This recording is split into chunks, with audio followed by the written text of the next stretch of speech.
Okay, hello everybody. I decided I would do an earring video because there are so many different ear hooks out there and they're really not very hard to make, and your imagination is the limit. So my first video that I made was at the request of CJ Eureka, one of my Facebook buddies from the States. She wanted to know, because she was nervous about making her own kind of basic ear wire, the one that's just a hook and just with a little tail on the end. So I do have a tutorial up about that. So I thought, hey, I should probably talk about how to do other kinds of earrings, because that basic hook, though useful, is not the be-all end-all. So I thought I would share other ideas with you. This is a pair that I just made with 20 gauge copper and 30 gauge copper. There you go. You can see I just wrapped it and strung on. These are 4mm hyacinth bicones. I strung on 3 and just wrapped them up. That's how you can get a cute, easy embellishment on your wire without any hassle. It's the only reason I did it that way rather than just stringing it on is because the holes for these, for crystal, is way too small for a 20 gauge. I think you could slip on 6s would probably have a big enough hole. I think they do, if I'm not mistaken, but 4mm do not. So that's what I did to solve that problem. And they're a really easy, it doesn't get any easier than that, I don't think, for an ear hook. So I thought I'd make another kind of variation on it, just a little bit longer. These are another pair of rivoli I have. These ones are 14mm clear foil backs that I covered in a peyote stitch back with 15-degree delicas. They are like a purple red, kind of in the iris family. They're so pretty. I should have bought more. I will buy more. And the front is some 11s, a row of 15s, and then my final row to cinch everything tight is a row of 11s in the similar jewel tone. There you go. It's a bit bulkier using 11s. I won't do a tutorial on how to do that. There's a really good one already by a lady who's in Michigan, I think. Her name on YouTube is TC Beads. She's really, really talented, and she has a tutorial for how to do this. I don't remember if her rivoli is the same size as mine. She probably has 16-degree, or 16mm, I should say. But regardless, you just need to adjust your count a little bit on the back to make it happen. I remember from her video that she uses 11s for her covering. I chose not to because I had these really pretty beads. The other reason I did all 15s is when I got this lovely collection of 14mm again peacock crystals, flat back rivolis. Or they're not flat back, they are foil backed. I can't speak, I'm sorry. I did the same stitch, peyote stitch in a round back here, and the same net stitch technique that I used on these, believe it or not, but because 15s are so much smaller, I got this kind of more pronounced net around it. And I did that because peacock rivolis have these beautiful spots all around the edge as well as this big one in the center. And I wanted to show off and bring out as much of the rivoli as I could while still securing it in place. So that was my choice there, but it's exactly the same technique as there. So anyway, I made a whole bunch. Look at all these. I got a whole bunch of them, and I just went nuts and covered them all. So that's that. What I will do first is find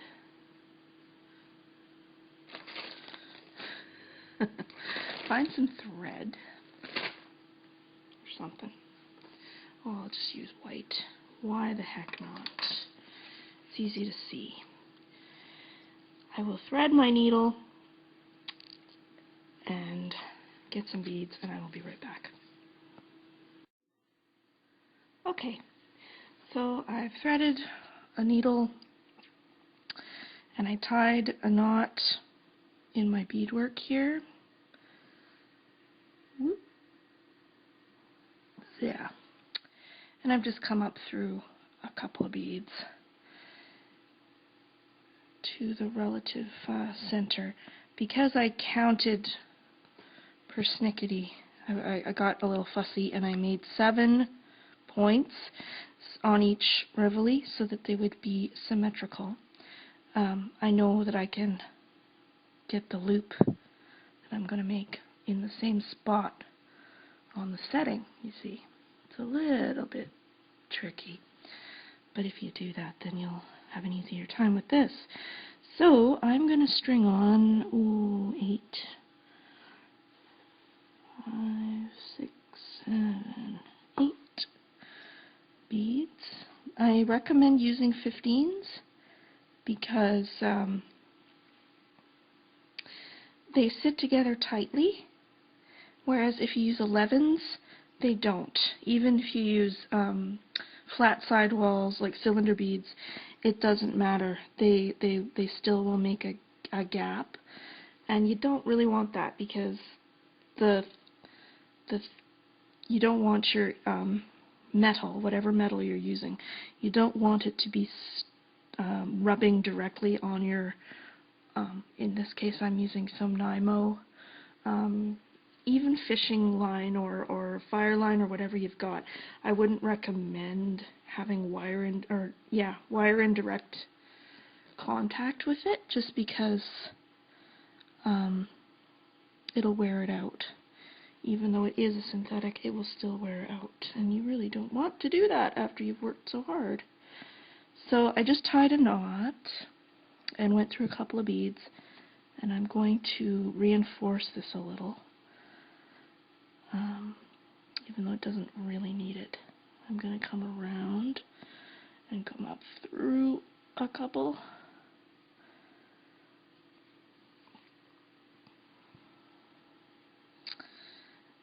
And I'm going to go up through all these beads again so that the loop is nice and strong. That's what I cannot talk and work apparently today.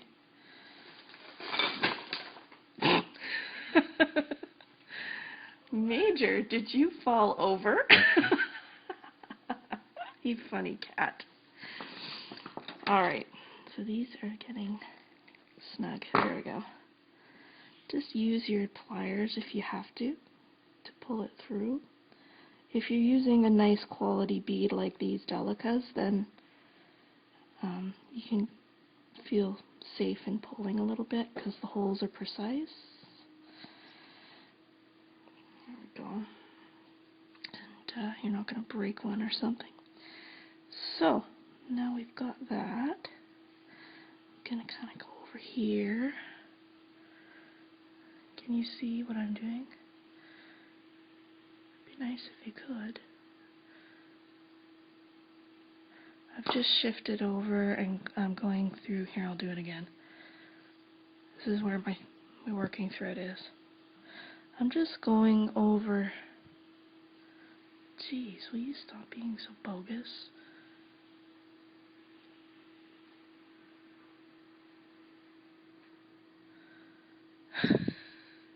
so blurry.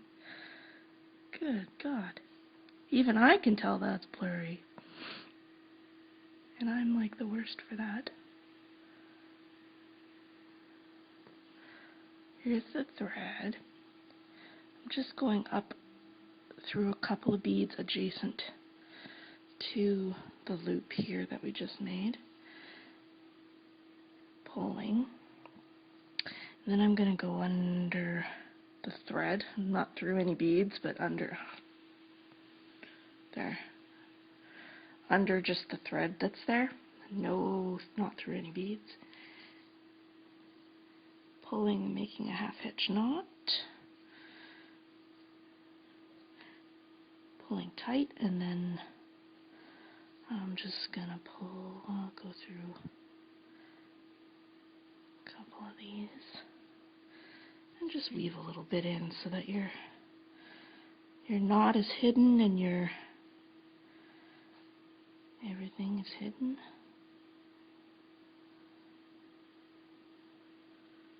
Sorry. I'll just go up through like that. There. Trimmy trim. And I'll do the same thing to the other one and bury my threads, and I will be back. Alrighty, I am back with 2 rivolis that have little loops on them.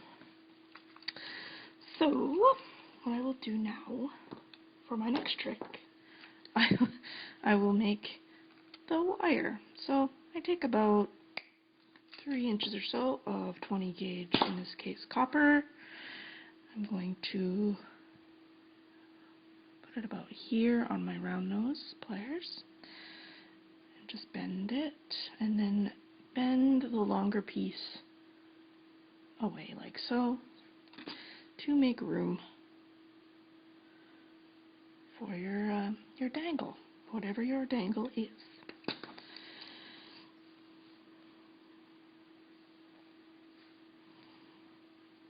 Because I used 15s, you see, the thread doesn't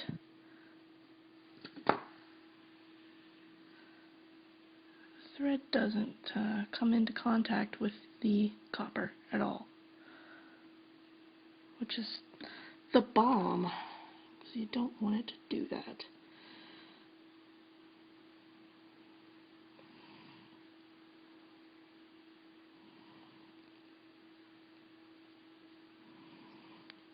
So be careful and grab your wire kind of on an angle.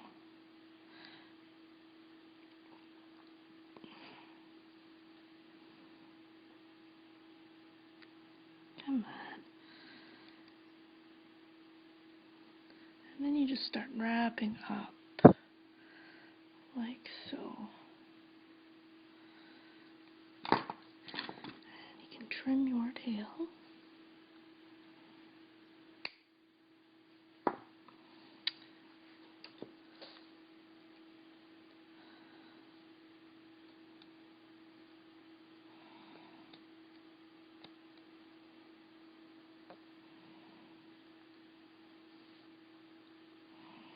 And now I'm just going to, I just squashed the wraps together, and I am going to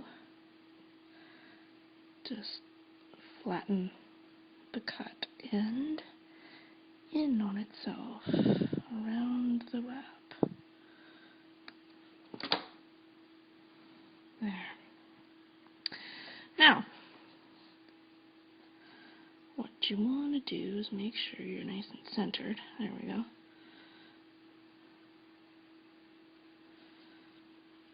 And take, well, actually I'm going to do this in an easier way. Start the next one, believe it or not, at this juncture. This will make it nice and symmetrical for us. So, another 3 inches of copper, about here on your round nose pliers. Wrap around.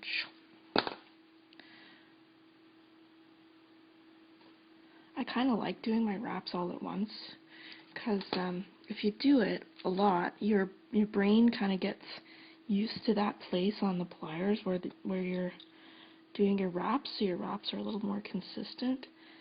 If you've got a lot of wrapping to do, that's something to keep in mind. You get faster and better at it. And drop everything everywhere, like me.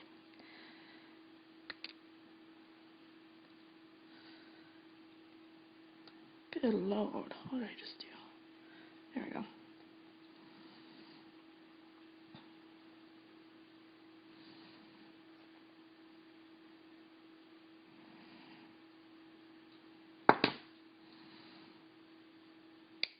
Got that tail. And I'm just gonna do the same thing again.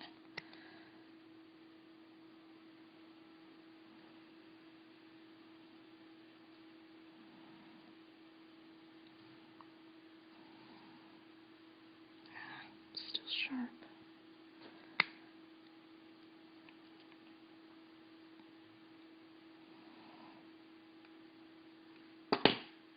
That's better. Alright.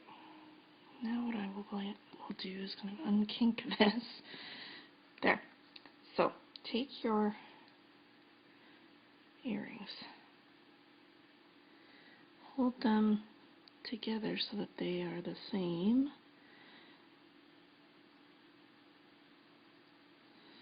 That's quite accurate.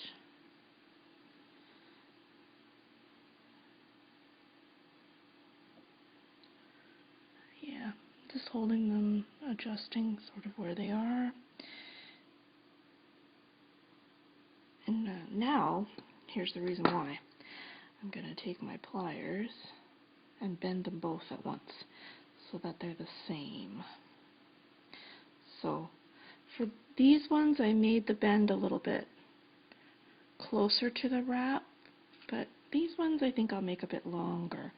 So I will check again, move up a little, and just bend down like so. And you have your bent wires that are the same. They're bent in the same place. So I find the backs always have the curve because it's still from the spool.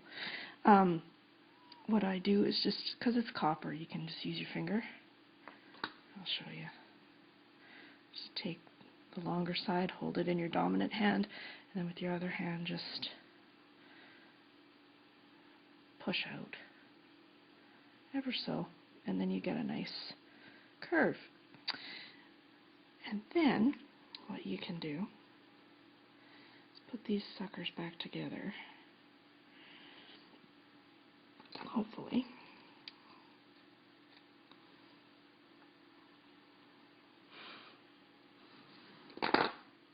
Hold them as close as you can. There we go. That's better. And trim your tails a bit because they don't need to be that long. But what I'm going to do is trim them together. Again, same principle as bending them together so they're the same. And you don't have to guess at where to trim, because you would have to guess. You would have to guess otherwise, because I'm going to be hammering these like so, and that spoon that the metal does makes them longer. So one will be longer than the other if you don't cut them together, kind of a thing. I'll just file this so that it is not rough anymore.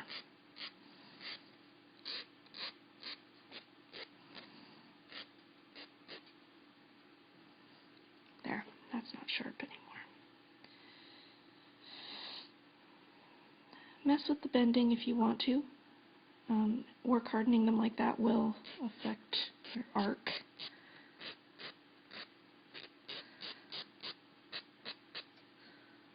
Just a light file is all you really need. There. So you've got your basic work done. So now what you can do, it is your call at this point, is you can embellish like I did with some bicones. You can, oh, I've got some random ones laying over here. You can put pearls on there. You can leave them as they are if you want to. That's your subjective decision. I'm not going to dictate what you do. But if you do want to embellish them a bit, I've got some crystal, but I think for a change of pace, I will use some tourmaline. I have some beautiful tourmaline here. Little tiny chips. They are, oh, it doesn't say how big the chips are, but they're small. They're you can see by looking at them in my hand, they're little. They're yeah, about 3 millimeters, 4 millimeters. They're really, really nice. They're really varied. I bought them on eBay. And they come on these lovely strands, long 35-inch strands, and they go from green to brown to purple to, yeah, pink. I love tourmaline. It's great stuff. So I'm going to take some 30 gauge copper. It's got to be fine enough that almost so that you can cut it with scissors. Not that you should, because you'll wreck your good scissors if you do. And I'm just wrapping around like that.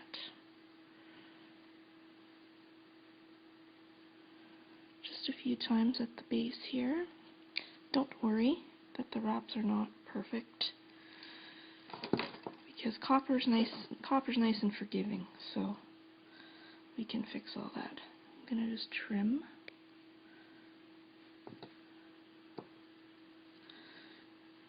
Pinch.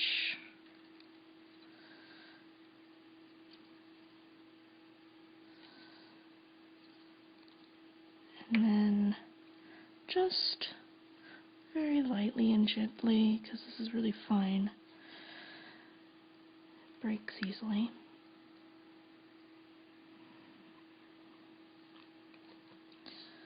Just take the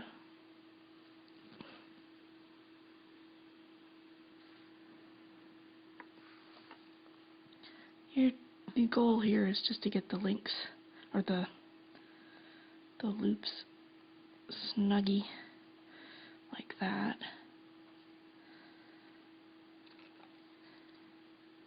There. And just press down. Then what you do, straighten out your copper here, and take, depending on the size of whatever you're using to embellish, 1 or 2. I'm just going to take one at a time. And wrap it like thread. Whoop. Wrap it around a couple of times. Like so. And then just do that a bunch of times, however many times, making sure to stop short. Stop about here, because your earlobe needs a place to go. So you don't want to embellish too far around, or you know what I mean, too much.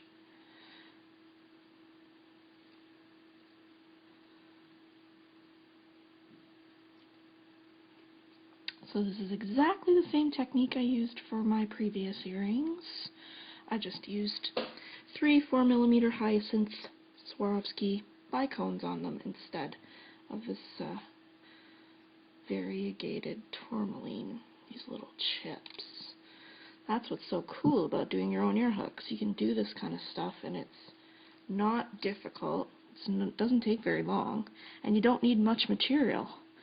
That's the thing. That's why I got so frustrated when I saw that, you know, nice ear hooks at my favorite store that I love to patronize because they're a family business and they're great people and they're great teachers and stuff. But I just can't afford that. For ear hooks, 15 or 20 bucks, forget it. Especially if I'm going to be selling them, there's just no way. Alright, I think I need one more. And then we will be good. Come on.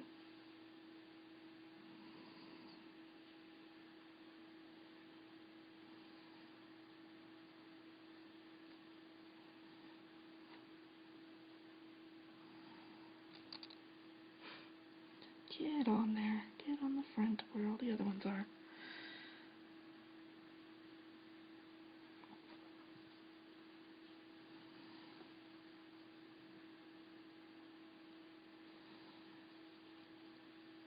There. So now you've got this pretty row of crystal or tourmaline. So to finish it, you just wrap this around just like you did to start it. Just a few times, 4 or 5 times will do. This time is easier. It's easier to squash everything down because you've got a nice foundation. Alright, one more.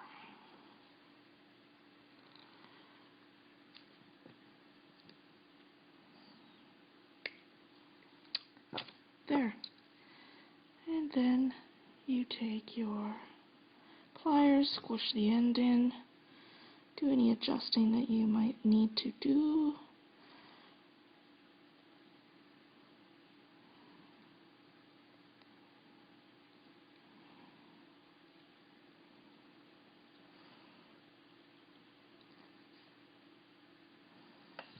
There.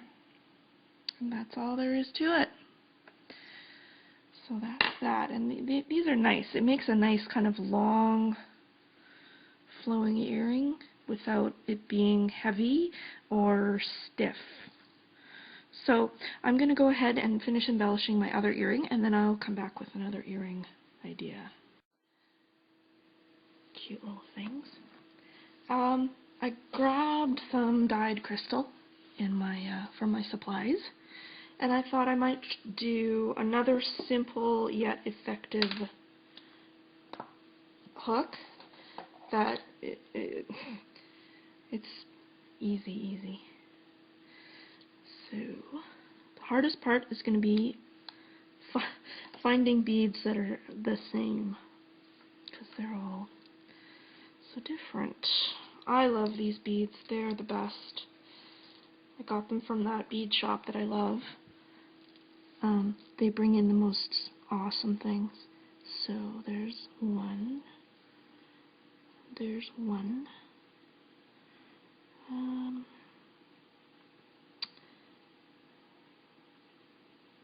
Maybe. Oh, these pretty yellow ones. Those are pretty. Yeah. Why don't we use those?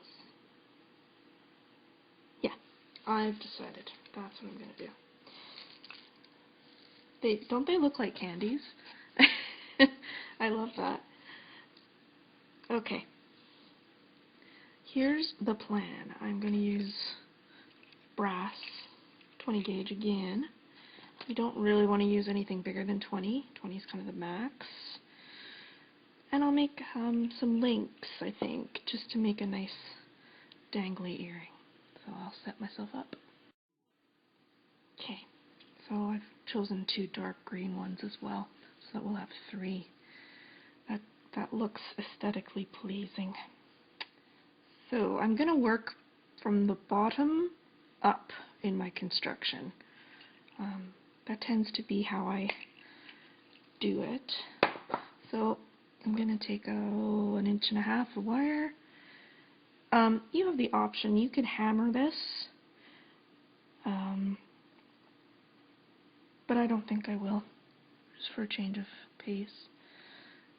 Take my chain nose pliers on the tip and just bend like so.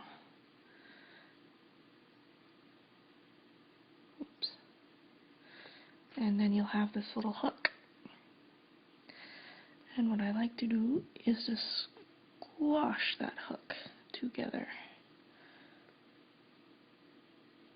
Squashy squash. Straighten it out. There. So you've got this unobtrusive but effective end of a head pin, really. And now I'm going to fit it on, see if it's going to fit. No, it's too small. The holes on these crystals are big. So, if that happens to you with your choice of bead, just wrap it around one more time.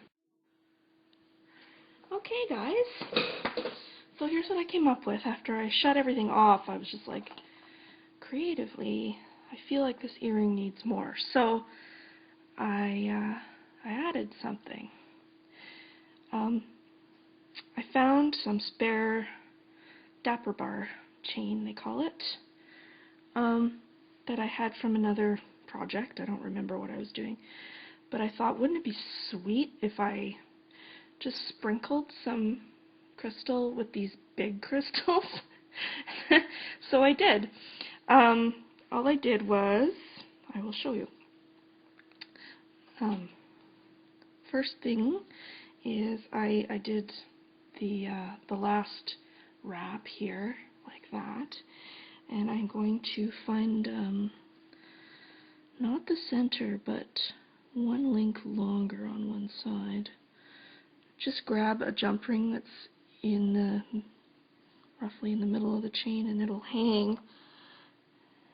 I don't know how to show you, but there we go. I just kind of did it by eye. And take that jump ring that's part of the chain and slide it over your wire. Then slide your crystal over that, and that'll hold the chain in place. And then what you're going to do is bend your wire forwards like that, a little bit down, a little bit lower than straight, and then just wrap it around like that, just like making a regular ear wire, like so. Slide your marker out, and so I'll just finish the hook, cut about here, and then what I like to do is take my pliers, because they've got a rounder side to them, and then I just bend like that so that you've got a little bit of a stop on your hook. And then the therapeutic part, you get to hammer the hook. That's always fun. Where's my handle? There it is. Making sure that your stone is off of the anvil. Can you see? There we go.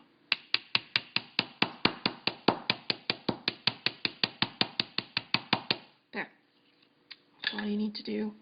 And then just bend it back, because work hardening makes it kind of go whoop. Then take your file, because this is still sharp, and just file across. There. So now it's not sharp anymore. So now we've got a completed earring, and you could just leave the chain on its own if you like. Especially if you've got some fancy chain. There are those fancy chains that you can buy that have stones already wrapped in the links. Those are really, really nice for this kind of an application, because you don't have to do any work. But if you're like me and you don't have the fancy pantsy stuff, you can always make it look that way. So I've got some 26 gauge brass that matches my my 20 gauge, and I'm going to make little head pins, but this wire is really, really fine. So what I'm going to do, what I do for this situation, is I just take my round nose pliers and wrap it around a couple of times. Can you see that? There, perfect. just wrap it around, and then once more for stability, because it is very fine stuff, squash it a little bit. And then I have, just because the colors in this composition are so bright and citrusy almost, I thought why not carry on with that theme. So I've got 2 4mm fire opal crystal bicones, and I've got 2 citrine Swarovski bicones, and they just add a nice little splash because of the faceting, because these big boys don't have faceting, so it's kind of a nice little added dimension, I think, to add this, because of the faceting will reflect a lot of light, which is always fun. That's the whole point of crystal. So, to do it the same as I did on the other earring, the longer chain, which is this one, has the citrine on the bottom. The cool thing about this chain is that the holes are a nice small size, so this gauge of wire fits through just splendidly. And just wrap it around like you would normally, only carefully because it's so delicate.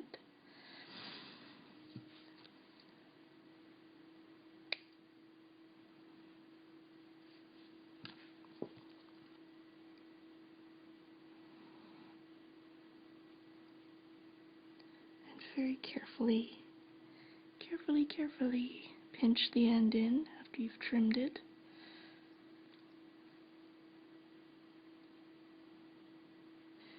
You can, they're kind of specialty items, but you can get head pins that are pre-made that are really fine like this, but they're hard to find and they can be expensive. So that's why I just tend to do it this way. Okay, so we've got that. And we need a fire opal on the short one. So I'm just going to follow my design up and just count my way up, how many links, and that'll be that. And I will be back. So here are the earrings that we did. Hope you enjoyed them. I do have more earring ideas, but I'm out of time, so I can't do them right now, otherwise I would. Yeah, like I said at the beginning, it's really up to you. You can do a lot of cool stuff with earrings. And the wires really can influence your design and inform a lot about what you're doing, and can lead you down interesting paths. I wasn't going to use any chain on these earrings, but once I saw what the bead, the green topper bead, looked like on its own, I thought, they're cool, but, you know, they're kind of, they're not the greatest. So then I found this spare piece of chain laying around, and poof, I think that makes them look a lot more interesting. So, have a good day, week, month, year, whatever. And I will be back as soon as I can. I really do have other things, other videos in the works, but you know, life happens.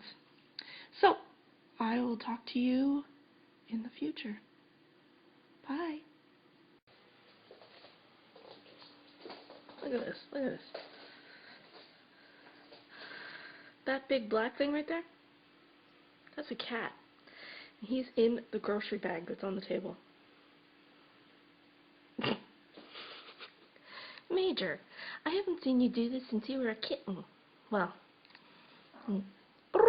not really a kitten, I guess, but, you know, a younger adult. Now you're just an old fuddy-duddy. What are you doing in the bag?